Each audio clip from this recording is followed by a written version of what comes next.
Hello everyone, my name is Boost and welcome to today's video. Today we are going to be restoring / customizing this 1988 released Hot Wheels Color Changes Lamborghini Countach. Now I did say restoring / customizing. This is mainly going to be a custom because I know I got a lot of criticism last time I did one of these videos. A lot of people said it was a custom rather than a restoration. So to try and avoid those nasty comments, we're going to be customizing this one today. So let's get right onto it. Now, as you might have been able to see by the condition of the base, I have drilled this apart before and attempted a restoration a few years ago. It did not work out. As you can see, I didn't get very far. I tried getting the paint off with paint stripper, but because this is a color changes model, that didn't work. I'm going to have to go with a different approach for this car. I'm going to start by sanding this, then going on to prime and then paint. So let's stop talking and get right onto that. Okay, so I did end up skipping the sanding video part, but we can see the final result here. I'm going to be using a different technique as to normal because you can see I've sanded with 80 grit for a good like 10 to 15 minutes now. So I'm going to be using a different technique that I've seen in other people's videos. I'm going to be priming it now and I'm going to be sanding it after, so we'll see how that looks.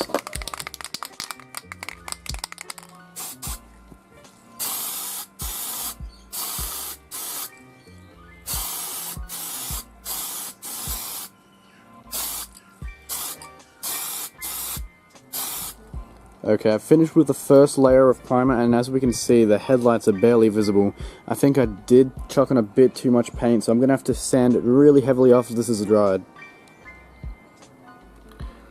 Now that the paint of the body is drying, I did go ahead and take the wheels off of the base and went over it for a few minutes with some steel wool just to get a better metal looking shine on it, and you can see it does look quite a bit better.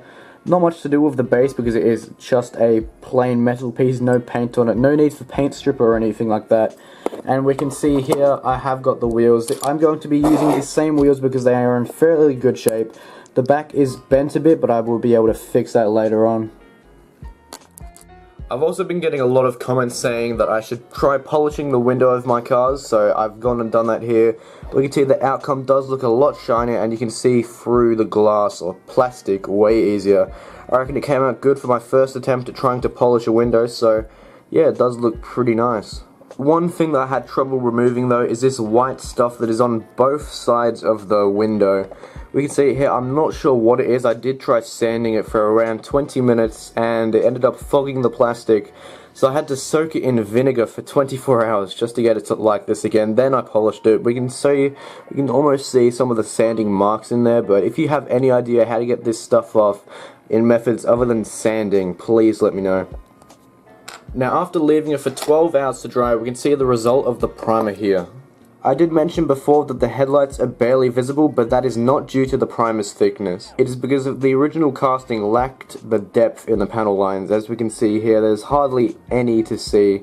If we had a look at the original casting, it has been criticized often for not having those panel lines. Thank you Bare Metal HW for that information. But anyways, I can go one of two ways right now. I'm going to sand this really lightly with some 800 grit and then we can repaint over it with more primer and then get a final finish. So let's get right onto that. Actually, after taking a quick look around the car, I think another layer of primer will just get rid of all the details because we can barely see the air vent in there. So I think there will be no extra sanding done and we'll just get right onto painting. For the paint of this car, I decided to go for a blue that I made using a base metallic coat mixed with some blue base coat, and it goes through the airbrush really easily. In the painting of this car, I did do one thing wrong. I set the airbrush pressure way too high up, and a heap of paint ended up coming out all at once. Now, I originally thought this was a good idea because I would get the paint done quicker, but as we'll see in a few seconds, it was not the smartest of choices. I managed to get all this painting done within under 5 minutes. That goes to show how high the pressure was, but it did end up looking very nice. Now that the body's been painted, we're going to leave it for another 24 hours to dry and we'll see how it looks. Okay, now it's been 24 hours since the initial paint went on and we can see here it did come out very well. The blue looks great and the metallic shine is showing off very clearly. I did have a few cases of the airbrush spitting which I couldn't really help. I might repaint this one day, but for now I think I might leave it as it is, so I'm very happy with this so far. All we need to do now is clear coat the body and then we'll be almost finished with this custom.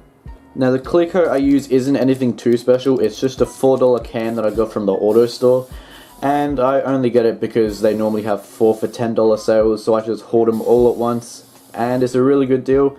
It looks very nice and it is all around just a nice product to use.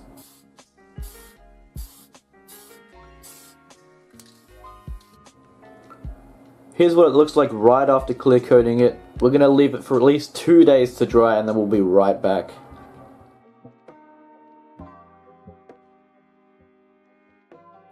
And here we have it after leaving it to dry for more than 48 hours. We can see the body is complete. Now, before you comment, I have, of course, realized that maybe this metallic finish won't suit well with Blackwall wheels, but it still does look pretty cool. I'm very happy with the outcome of the color, and I think overall it just looks very nice. I'm not sure if it's an improvement to what it looked like previously with the pink color, but I still think this color does look pretty cool on its own.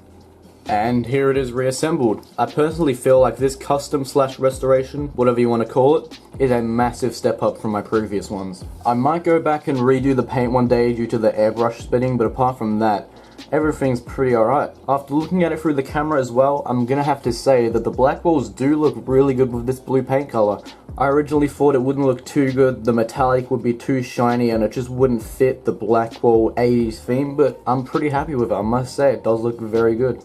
Of course, as always though, if you do have any hints or tips or anything like that that can help me with these restoration customs, I'll gladly appreciate them in the comments below. And of course, thank you all for watching and I hope you enjoyed. Quickly before I end this video, however, I want to do a frequently asked questions just to cover up some things that I might have done that might confuse some of you. So, first up, what did you use to put the car back together? Well, as it is right now, I've used nothing, but normally I would use super glue. The only reason why I don't use a drill and tap is because it costs over $30 from Amazon America. I've found no stores that sell it in Australia because obviously I'm Australia based. If you couldn't tell by my accent, I'm gonna obviously have to get one day, but that day is yet to come. Another question, why didn't you wheel swap it? Well, there's 2 reasons. Normally I only wheel swap it if I feel like it needs to.